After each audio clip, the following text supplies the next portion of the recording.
नमस्कार दोस्तों, आप सभी का स्वागत है एक बार फिर से अभ्यास एग्री एकेडमी की यूट्यूब चैनल में। मैं आपका दोस्त गिरिराज। दोस्तों, हमारा जो एमसीक्यू सीरीज चल रही है, आज उसका पार्ट 11 नंबर है। तो आइए डिस्कस करते हैं। और आज इस पार्ट नंबर 11 में हम डिस्कस करेंगे प्लांट ब्रीडिंग एंड जेनेटिक्स के इंपॉर्टेंट क्वेश्चन। तो इस वीडियो की आप अंत तक बनी रही, आपको बहुत सारी चीज़ें नई जानने को मिलेंगी, आपको बहुत मजा आएगा। तो आइए स्टार्ट करते हैं। पहला जो क्वेश्चन है हमारा, पहला क्वेश्चन है कि ISTA की स्थापना कहाँ हुई थी, है ना। ISTA की स्थापना कब हुई? हमको पहले ये पता करना है कि ISTA क्या है ना। International seed testing association, international seed testing association, ठीक है ना। इसको कहते हैं हम international seed testing association, ISTA, ठीक है। तो इसका मुख्यालय कहाँ पर है? ISTA की स्थापना कब हुई थी? तो स्थापना हुई थी 1924 में। ISTA international seed testing association की स्थापना का 1924 में। इसका जो मुख्यालय है वो है जूरिच, याद रखना। कहाँ पर है? जूरिच, स्विट्जरलैंड, ठीक है। कहाँ पर है? जूरिच, स्विट्जरलैंड के अंदर इसका मुख्यालय है, आपको याद रखना है। इसका जो हेडक्वार्टर है जूरिच, स्विट्जरलैंड के अंदर है। इसकी जो स्थापना हुई थी 1924 के अंदर। अगर आपसे ऐसा पूछा है कि सेंट्रल सीड टेस्टिंग लेबोरेटरी कहाँ है, ठीक है। सेंट्रल सीड टेस्टिंग लेबोरेटरी कहाँ पर है? Central seed testing laboratory, central seed testing laboratory कहाँ पर है ना। तो सेंट्रल सीड टेस्टिंग लेबोरेटरी कहाँ पर है? याद रखना आपको, बनारस में है ना, वाराणसी, ठीक है। बनारस के अंदर है सेंट्रल सीड टेस्टिंग लेबोरेटरी। इसकी स्थापना 1960 में हुई थी। कब हुई थी? 1960 में इसकी स्थापना हुई थी, ठीक है। क्वेश्चन नंबर सेकंड है। क्वेश्चन नंबर सेकंड में क्या पूछ रहे हैं? The plant part used for the propagation और obtaining the new individual is called, ठीक है। पादप का वह भाग जिसका उपयोग प्रवर्धन और नया पादप प्राप्त करने के लिए किया जाता है, उसे क्या कहते हैं? दोस्तों, हम नया प्लांट प्राप्त करने के लिए पादप के किसी भाग का उपयोग करते हैं ना। जैसे हम टिश्यू कल्चर टेक्निक या बायोटेक्नोलॉजी के अंदर हम पादप के किसी भाग का, प्लांट के किसी पार्ट का यूज करते हैं, ठीक है, नया प्लांट प्राप्त करने के लिए। हम रूट का यूज कर सकते हैं, हम स्टेम का यूज कर सकते हैं, लीफ का, लेकिन उस भाग को क्या कहते हैं? हम जिसका यूज करते हैं उसे हम प्रोपेग्यूल कहते हैं। याद रखना, जिस प्लांट पार्ट का हम नया प्लांट बनाने के लिए, एक नया पौधा बनाने के लिए यूज करते हैं, उसे क्या बोलते हैं? हम प्रोपेग्यूल कहते हैं। याद रखना। तो इसका करेक्ट आंसर क्या है? प्रोपेग्यूल, है ना। क्वेश्चन नंबर 3 क्या है? विपरीत विभेद के पादपों को हटाना किस सिलेक्शन में किया जाता है? मतलब of type plant is removed by, है ना। ऑफ टाइप प्लांट जो है, इसका जो रिमूव है वो किस में किया जाता है? क्या पॉजिटिव मास सिलेक्शन में किया जाता है, नेगेटिव मास सिलेक्शन में किया जाता है? ऑफ टाइप प्लांट को हटाना एक प्रकार से क्या कहलाता है? रोगिंग, ठीक है। ऑफ टाइप प्लांट को हटाना क्या कहलाता है? रोगिंग कहलाता है, ठीक है। अब ये रोगिंग आपको पॉजिटिव मास सिलेक्शन में करना होती है, नेगेटिव मास सिलेक्शन में, या फिर प्योर लाइन सिलेक्शन में, किस में करना होती है? तो इसका करेक्ट आंसर है नेगेटिव मास सिलेक्शन। क्या है? नेगेटिव मास सिलेक्शन में हम ऑफ टाइप प्लांट को हटाते हैं, ठीक है। पॉजिटिव मास सिलेक्शन में हम डिजायरेबल जो प्लांट होते हैं, अच्छे वाले, उनका सिलेक्शन करते हैं ना। डिजायरेबल प्लांट का सिलेक्शन करते हैं, जो अच्छे प्लांट हैं उनका सिलेक्शन करते हैं। जैसे सपोज एक फील्ड है ना, ये एक खेत है अपना, जहाँ पर बहुत सारे प्लांट अपन ने लगाए मास सिलेक्शन तरीके से। तो जो अच्छे प्लांट हैं, ठीक है, जिनको हमको बीज बनाना है, वो सिलेक्ट करते हैं हम पॉजिटिव में। नेगेटिव में क्या करते हैं? जो बेकार वाले उनको उखाड़ के हटा देते हैं, रिमूव करते हैं, अच्छे वालों को फील्ड में छोड़ देते हैं। तो इसको कहते हैं हम नेगेटिव मास सिलेक्शन में क्या करते हैं? हम रोगिंग करते हैं, ठीक है। चलो आगे बढ़ते हैं। नेक्स्ट क्वेश्चन है अपना क्वेश्चन नंबर 3, ठीक है। क्वेश्चन नंबर 3 क्या है दोस्तों?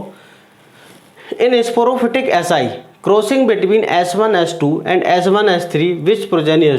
हम स्पोरोफिटिक जो एसआई होती है, उसमें जब S1 का S2 और S1 S3 का आपस में क्रॉस कराते हैं, तो हमको कौन सी प्रोजेनी मिलेगी? इन चारों में से कौन सा क्रॉसेस कराने से हमको कौन सी संतति प्राप्त होती है? तो दोस्तों, पहले हमको ये समझना जरूरी है कि हम स्पोरोफिटिक एसआई की बात कर रहे हैं। स्पोरोफिटिक एसआई के अंदर क्या चलता है? एक रूल चलता है, ठीक है। कौन सा? S1 is greater than S2, S2 is greater than S3 और S3 is greater than S4, ठीक है। ये रूल चलता है। मतलब S1 हमेशा इन चारों से बड़ा होता है। जब भी S1 अगर S2 साथ लिखा है तो S1 लिखना है हमको, है ना, मेल पेरेंट में। अगर ऐसा लिखा है S1 S3, जब भी ये S1 की तरह काम करे। अगर S1 S4 लिखा है तब भी ये S1, ठीक है। तो ये पूरा का पूरा जो जोड़ा है, ये जो जोड़ा, ये S1 की तरह काम करेगा।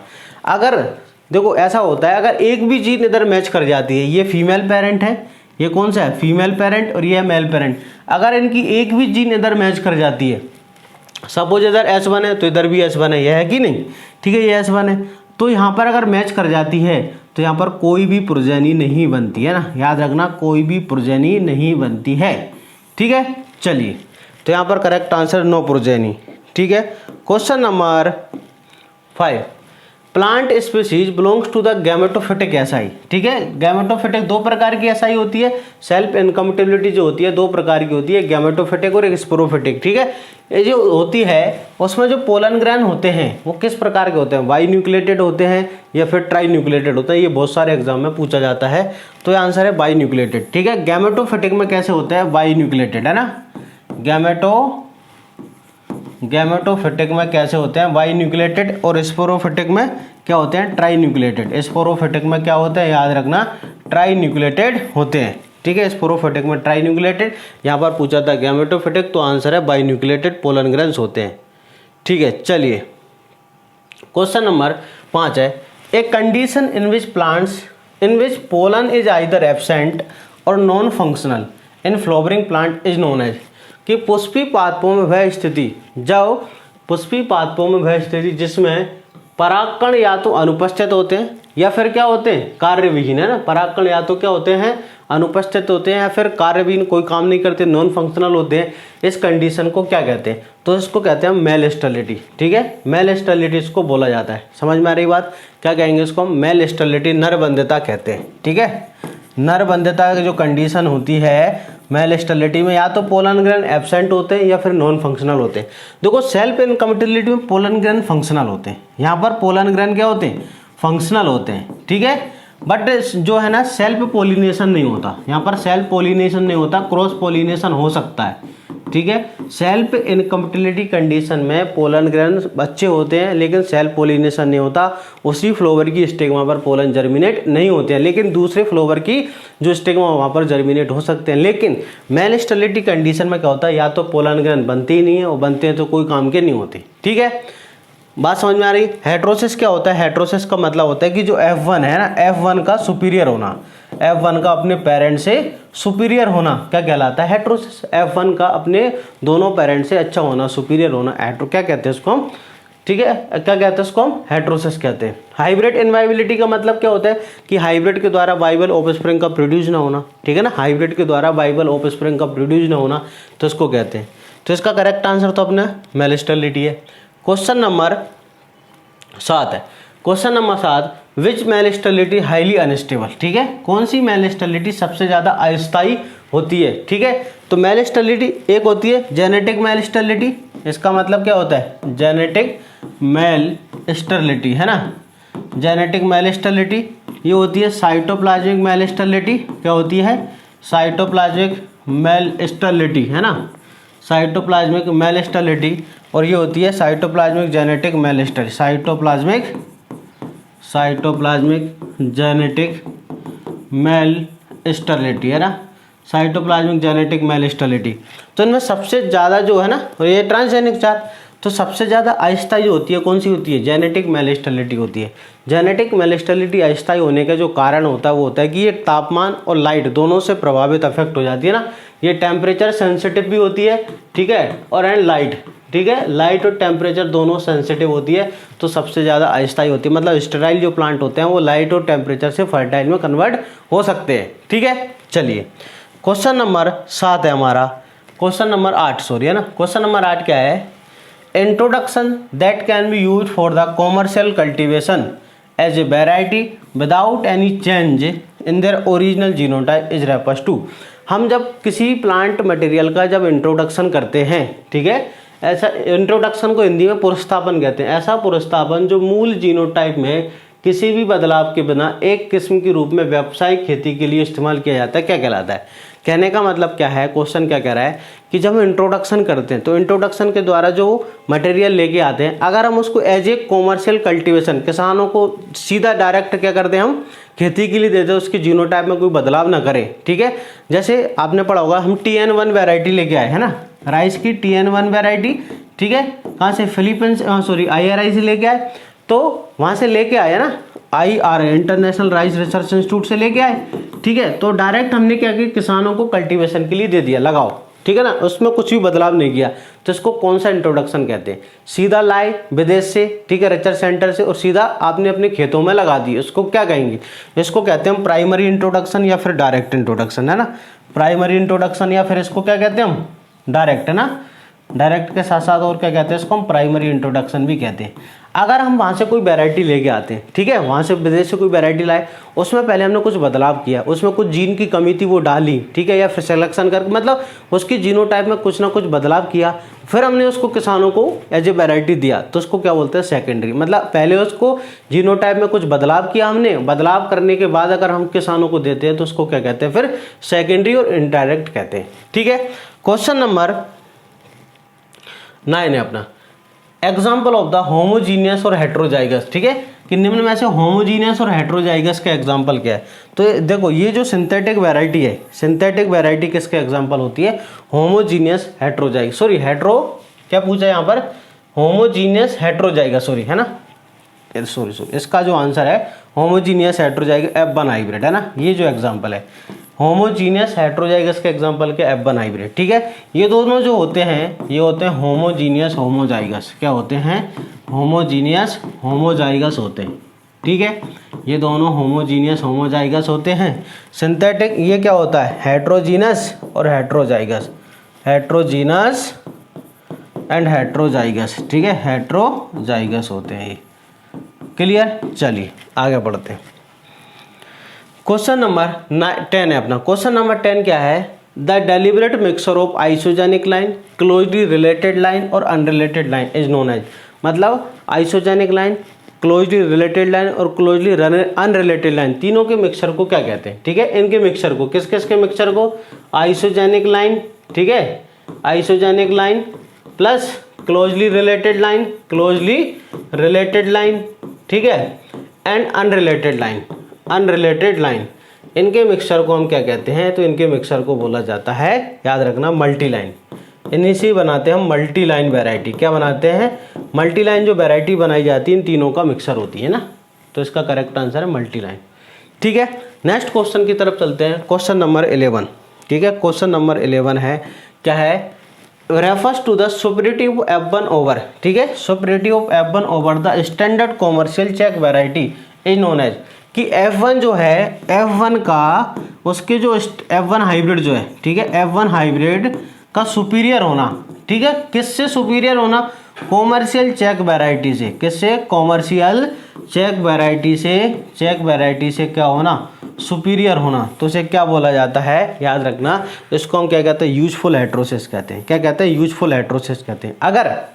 अगर ऐसा लिखा होता कि F1 जो है, ठीक है, F1 is superior from the mid parent, ठीक है, F1 जो अगर मिड पेरेंट जो है, ठीक है, मिड पेरेंट से सुपीरियर है, ठीक है, तो इसको बोलते हैं एवरेज हेट्रोसिस। अगर ऐसा लिखा होता कि F1 अपने बेटर पेरेंट से सुपीरियर है, ठीक है, अगर ऐसा होता कि F1 अपने better parent, standard commercial check की वैरायटी जगह ऐसा लिखा होता अगर F1 जो है अपने बेटर पेरेंट से सुपीरियर है, तो उसको बोलते हैं हेट्रोबिल्टियोसिस। लेकिन यहाँ पर लिखा हुआ है कि F1 जो हाइब्रिड है वो क्या है? कि सुपीरियर किससे है? कॉमर्शियल चेक वैरायटी से। बात समझ में आ रही है? तो उसको कहते हैं यूजफुल हेट्रोसिस, ठीक है। क्वेश्चन नंबर अगला है अपना, क्वेश्चन नंबर 12, क्या बकव्हीट के फल को क्या कहते हैं? The fruit of the buckwheat. Buckwheat एक क्या होता है? स्यूडो सीरियल होता है। याद रखना क्या होता है? स्यूडो सीरियल, है ना, एक अनाज वाला है लेकिन स्यूडो सीरियल है, ठीक है। इसके फल को क्या कहते हैं? एकीने, ठीक है, एकीने इसको कहते हैं। क्वेश्चन नंबर 13 है, क्या है 13? Cross between the inbreed line, inbreed line के बीच क्रॉस कराना तथा ओपन पोलिनेटेड वैरायटी, है ना, ओपन पोलिनेटेड वैरायटी के बीच क्रॉस कराना क्या कहलाता है? तो इसका आंसर है टॉप क्रॉस, ठीक है। इनब्रीड लाइन और टॉप, है ना, ओपन पोलिनेटेड वैरायटी के बीच क्रॉस कराना क्या कहलाता है? तो आंसर है टॉप क्रॉस कहलाता है, ठीक है। इसके बाद इसी को हम इनब्रीड वैरायटी क्रॉस भी कहते हैं, ठीक है, इसी को क्या बोलते हैं हम? Inbreed variety cross. Top cross इसका करेक्ट आंसर है, ठीक है। इसके बाद देखो डबल क्रॉस क्या होता है ना, तो इसका करेक्ट आंसर है ना ये बोथ ए एंड बी, क्योंकि टॉप क्रॉस का दूसरा नाम इनब्रीड वैरायटी क्रॉस भी होता है ना, इनब्रीड वैरायटी क्रॉस भी इसको हम कह देते हैं कभी कभी, ठीक है। अधिकतर पेपर में टॉप क्रॉस आता है। अब ये डबल टॉप क्रॉस क्या है समझना, ठीक है। डबल टॉप क्रॉस क्या होता है, ठीक है, कि जब हम किस किस का, ठीक है। डबल टॉप क्रॉस सिंगल, दो सिंगल क्रॉस के बीच क्रॉस कराते ना, single cross into single, single cross into single के बीच क्रॉस कराते हैं ना, तो इसको क्या कहते हैं हम, ठीक है। ए इंटू बी का जब क्रॉस सी इंटू डी से कराते हैं तो इसको डबल टॉप क्रॉस कहते हैं। सॉरी है ना, ये है डबल टॉप लिखा ना, सॉरी डबल टॉप।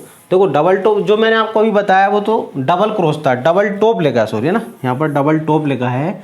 तो डबल टॉप का मतलब होता है, याद सुनो, सिंगल वैरायटी क्रॉस, ठीक है, सिंगल वैरायटी क्रॉस, ठीक है, इसका ओपन पोलिनेटेड वैरायटीज ये, ठीक है, ए इंटू बी का क्रॉस सी, ठीक है, ओपन पोलिनेटेड वैरायटी से कराना, ये क्या है अपना, ये होता है अपना डबल टॉप क्रॉस। जो मैंने पहले लगा था वो डबल क्रॉस लगा था ना, दो इनब्रीड के बीच, दो सिंगल बीच के कराना, वो डबल क्रॉस होता है। यहाँ पर डबल टॉप तो इसका ही है, लेकिन हमारे पास पूछा था इनब्रीड लाइन का ओपन से क्रॉस कराना क्या होता है, top cross, inbreed variety cross. तो करेक्ट आंसर ये, ठीक है। चलिए example of the heterozygous heterogeneous है ना, हेट्रोजाइगस और हेट्रोजीनस का एग्जाम्पल कौन सी पॉपुलेशन होती है, क्या प्योर लाइन होता है, नहीं। अभी मैंने आपको बताया प्योर लाइन क्या होती है, होमोजाइगस होती है, होमोजीनस और होमोजाइगस होती है ये, ठीक है, होमोजाइगस और होमोजीनस होती है, होमोजाइगस, ठीक है। क्या क्लोन होता है, तो आंसर क्लोन क्या होता है, याद रखना, क्लोन होमोजीनस, ठीक है, बट हेट्रोजाइगस होता है, क्या होता है, हेट्रोजाइगस, ठीक है। अब हाइब्रिड वैरायटी भी सेम क्लोन की तरह होती है, हाइब्रिड वैरायटी होमोजीनियस हेट्रोजाइगस होती है। सिंथेटिक वैरायटी याद रखना क्या होती है, हेट्रोजाइगस हेट्रोजीनस, सिंथेटिक वैरायटी होती है हेट्रोजीनस, ठीक है, हेट्रोजाइगस क्या होती है, हेट्रोजाइगस होती है। क्लियर है, चलिए आगे बात करते हो, ठीक है। क्वेश्चन नंबर 15, निम्न में से कौन सी मैटिंग संकरोज हेट्रोसिस में नहीं दिखे, a mating among the following can not be lead heterosis. यहाँ पर आपके सामने 4 क्रॉसेस लिखे, इनमें से आपको हेट्रोसिस किस में नहीं दिखाई देती।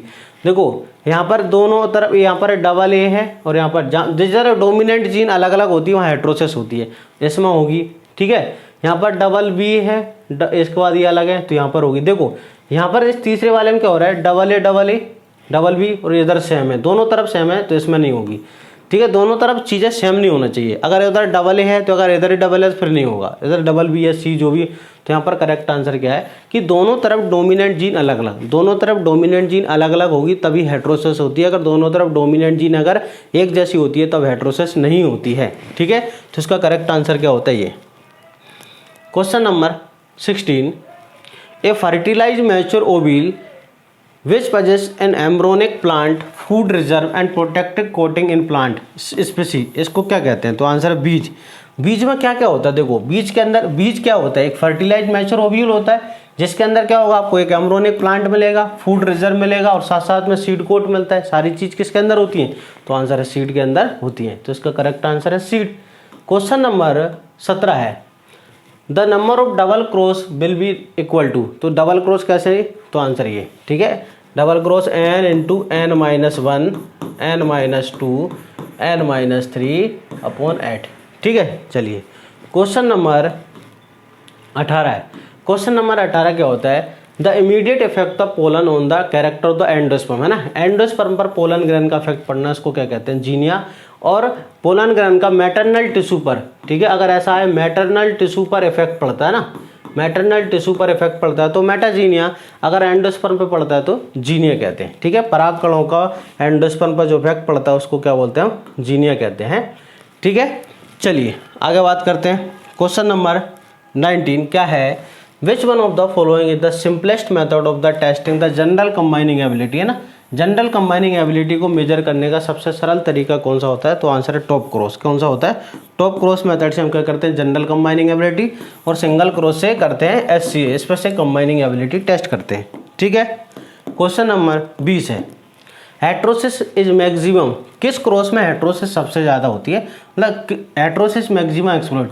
आपको यहाँ पर वैरायटी है, आपको बताना है कि हेट्रोसिस ज़्यादा किस में होती है, तो जिसमें हेट्रोसिस ज़्यादा होगी उसका प्रोडक्शन ज़्यादा होगा, याद रखना, तो answer synthetic variety, multi line variety, hybrid variety, pure line. तो इसका करेक्ट आंसर होता है hybrid variety.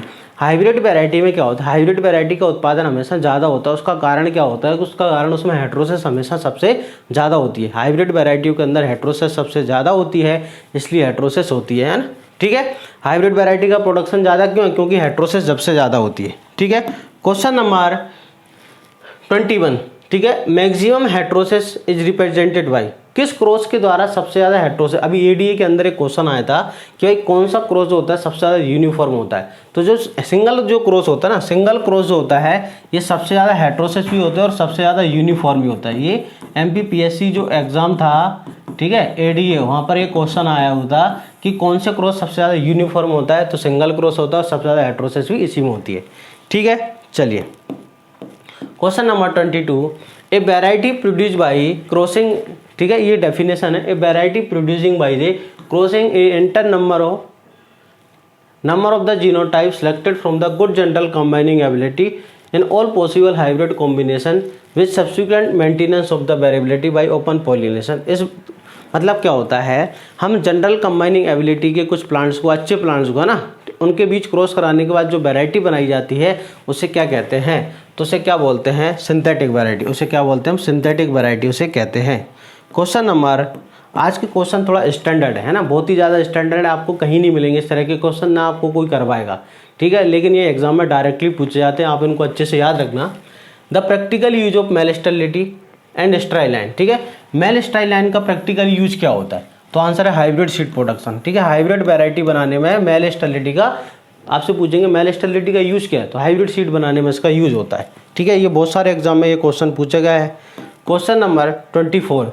A variety of the mustard had been developed by bulk breeding method. ठीक है, बल्क ब्रीडिंग मेथड से इंडिया के अंदर कौन सी वैरायटी बनाई गई है, तो आंसर है नरेंद्र राय। कौन सी वैरायटी, नरेंद्र राय वैरायटी बनाई गई है। ठीक है, क्वेश्चन नंबर 25।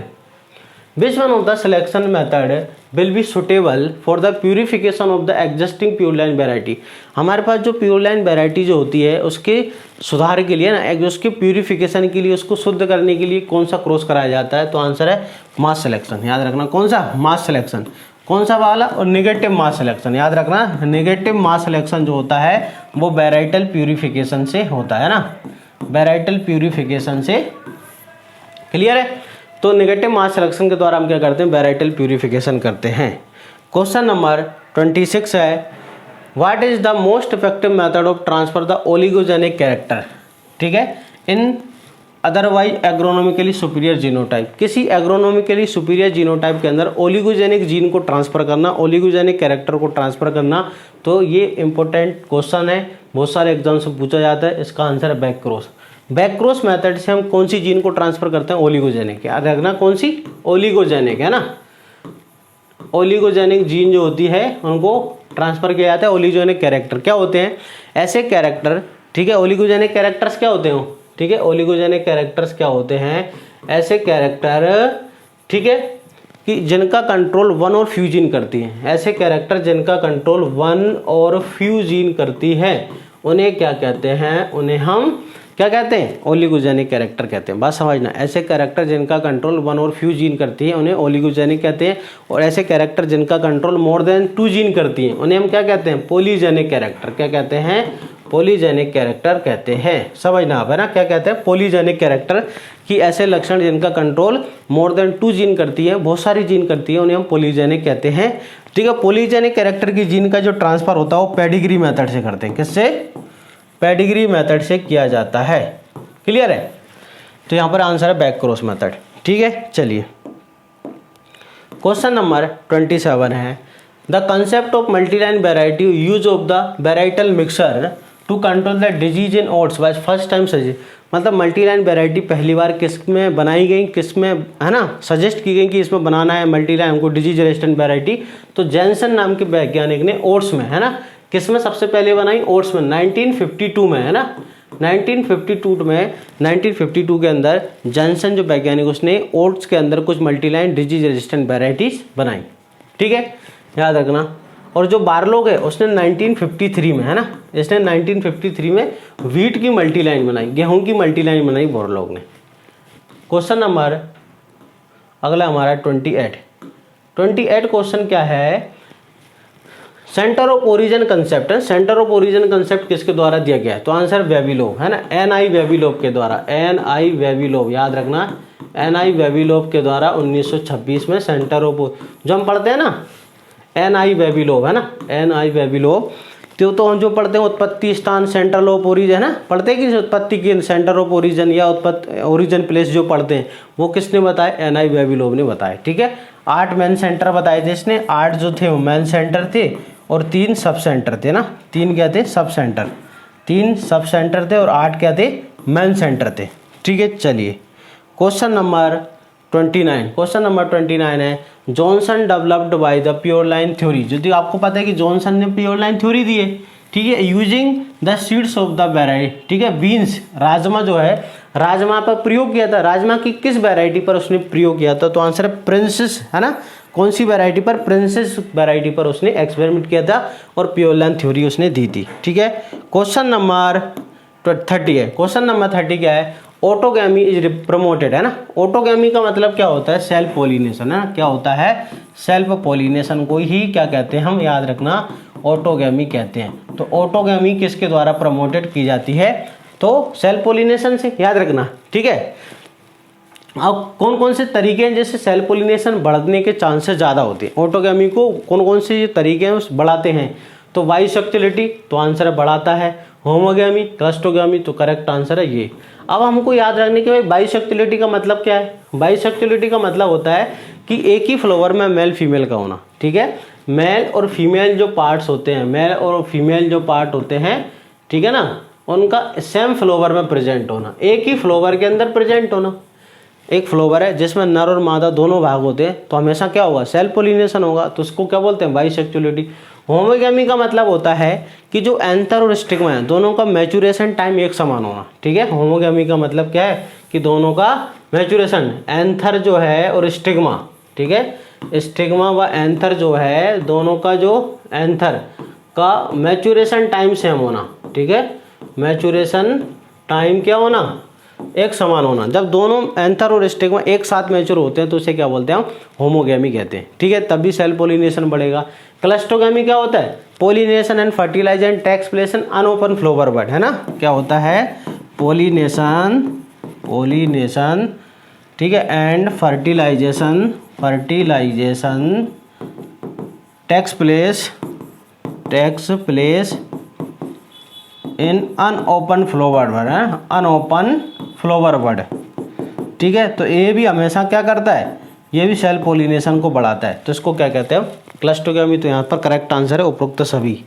क्वेश्चन नंबर 31 है, एलोगैमी। ठीक है, एलोगैमी का मतलब होता है क्रॉस पोलिनेशन, क्या होता है, क्रॉस पोलिनेशन। ठीक है, अब ये जो क्रॉस पोलिनेशन है किसके द्वारा बढ़ावा, है ना, क्रॉस पोलिनेशन को बढ़ावा किसके द्वारा, कौन कौन सी विधि है जो क्रॉस पोलिनेशन को बढ़ाती है, तो आंसर है dichogamy, herkogamy, male sterility, correct answer है उपरोक्त सभी। ठीक है, सारी जो विधि होती है ये क्रॉस पोलिनेशन को बढ़ाती है। कैसे बढ़ाती है, तो डाइकोगैमी का मतलब होता है कि मैच्योरेशन टाइम अलग अलग होना। ठीक है, एंथर कभी भी मैच्योर होगा और स्टिग्मा अलग अलग, जब अलग अलग समय पर मैच्योर होते हैं तो हमेशा सेल्फ नहीं होता, फिर क्या होता है, क्रॉस, क्योंकि कोई इंतजार थोड़ी करेगा। बात समझ में आ रही है, जो पहले क्या हो गया, मैच्योर हो गया, तो वो अगर पोलन ग्रैंड पहले मैच्योर हो गया तो पोलिनेशन कर जाएंगे और किसी का, अगर स्टिग्मा तो उसका हो जाएगा, तो कोई किसी का इंतजार नहीं करता। ठीक है, तो जब मैच्योरेशन टाइम जो होता है डिफरेंट होता है तो इसको क्या बोलते हैं हम, डाइकोगैमी। हर्कोगैमी का मतलब होता है कि जो हमारे एंथर्स है ना, एक फ्लावर के अंदर जो एंथर्स होते हैं, ठीक है, एंथर या फिर स्टेमन जो होते हैं, स्टेमन्स के चारों ओर अगर कोई फिजिकल बैरियर्स है, ठीक है, क्या होना, फिजिकल बैरियर, स्टेमन्स के चारों ओर क्या होना, फिजिकल बैरियर्स का होना। ठीक है, जैसे ये एंथर्स है ना, ये एक एंथर्स है, इस प्रकार से स्टेमन्स। अगर ये स्टेमन्स एक फ्लावर में, मेल फ्लावर और फीमेल दोनों एक ही फ्लावर में, अगर स्टेमन्स के चारों ओर, एंथर के चारों ओर अगर कोई इस प्रकार से कवरिंग है तो ये कभी सेल्फ पोलिनेशन कर पाएंगे क्या, क्यों, इनके चारों तरफ तो क्या है, एक पन्नी चढ़ी है, मान के चलते एक झिल्ली चढ़ी है। ठीक है, ये कभी भी सेल्फ पोलिनेशन नहीं कर पाएंगे, हमेशा क्या होगा, क्रॉस ही होगा उस फ्लावर के अंदर। ठीक है, मेल स्टेरिलिटी मैंने आपको बताया कि मेल स्टेरिलिटी में तो पोलन ग्रैंड बनती नहीं है, तो प्लांट में कभी सेल्फ पोलिनेशन होगा ही नहीं। अगर पोलन ग्रैंड बनते भी हैं तो नॉन फंक्शनल होते हैं, तब भी हमेशा क्या होगा, क्रॉस होगा, सेल्फ कभी भी नहीं होगा। तो इसका करेक्ट आंसर क्या है, D. Question number 31, self pollination को क्या कहते हैं, अभी मैंने आपको बताया ऑटोगैमी कहते हैं ना। ठीक है, क्वेश्चन नंबर 33, डबल फर्टिलाइजेशन वैज फर्स्ट। तो याद रखना डबल फर्टिलाइजेशन की खोज नवाश्चन है ना, और गिरनार्ड के द्वारा की गई थी। नवाश्चन डबल फर्टिलाइजेशन ये एंजियोस्पर्म प्लांट में होता है ना, ये मैं आपको नेक्स्ट क्लास के अंदर बता दूंगा इसके बारे में। वैसे आपको अगर देखना है तो पुरानी वीडियो जो है हमारी, आप प्लेलिस्ट में जाना तो पुरानी वीडियो जो सेक्सुअल रिप्रोडक्शन की, वहाँ पर आप देख सकते हैं डबल फर्टिलाइजेशन, ठीक है, बताया हुआ है इसके बारे में। क्वेश्चन नंबर 34 क्या है, length variation of style and filament in the rich rappers. ठीक है, जब एंथर और स्टाइल की लंबाई अलग अलग होती है ना, ये एंथर है, ठीक है, ये एंथर, ठीक है, इसके बाद अपना ये स्टाइल मान के चलते भाई, है ना, इन दोनों की लंबाई अलग है। अगर एंथर छोटा, ये भी हो सकता है ऐसा, ठीक है, या फिर क्या हो कि ये एंथर जो अपना बड़ा हो और ये छोटा हो, मतलब इनकी लंबाई में अंतर होना। तो इनकी लंबाई में जब अंतर होता है इसको बोलते हैं हेट्रोस्टाइली। क्या बोलते हैं इसको हम? हेट्रोस्टाइली कहते हैं। समझना आप, है ना, क्या बोलते हैं, जब एंथर और स्टाइल की लंबाई में अंतर होता है तो इसे क्या बोला जाता है? हेट्रोस्टाइली बोला जाता है। ठीक है, question number 35, maturation of anthers and stigma are different time. ठीक है, जब दोनों का डिफरेंट टाइप में मैचुरेशन होता है तो मैंने आपको अभी बताया था डाइकोगेमी। डाइकोगेमी का मतलब क्या होता है कि जब दोनों का मैचुरेशन टाइम अलग अलग होगा तो इसे क्या बोलेंगे? Dichogamy. Maturation of anther and stigma on the different time is refers to the, इसको क्या बोलते हैं? डाइकोगेमी कहते हैं। ठीक है, आई होप आपको सारे क्वेश्चन बहुत अच्छे लगे होंगे। क्वेश्चन का स्टैंडर्ड बहुत अच्छा है। ठीक है, आप अगर पहली बार पढ़ रहे हैं तो हो सकता है थोड़ा आपको कठिनाई है इस क्वेश्चन को बार बार देखना, समझना है, क्योंकि ये कॉम्पिटिटिव एग्जाम्स में डायरेक्ट पूछे जाते हैं। अगर आप इस वीडियो की PDF डाउनलोड करना चाहते हो आप मेरे टेलीग्राम चैनल से कर सकते हैं। टेलीग्राम चैनल की लिंक इस वीडियो के डिस्क्रिप्शन में दी गई है, या आप टेलीग्राम पर जाके अभ्यास एग्री सर्च कर सकते हैं, वहाँ पर आपको मिल जाएगा, वहाँ से इस PDF को डाउनलोड कर सकते हैं। अगर दोस्तों आपने अभी तक मेरे चैनल को सब्सक्राइब नहीं किया तो सब्सक्राइब करें, लाइक करें, शेयर करें, अपने दोस्तों को ज़रूर बताएं। आई होप आपको सारी चीज़ बहुत अच्छे से समझ आई होंगी। Thank you.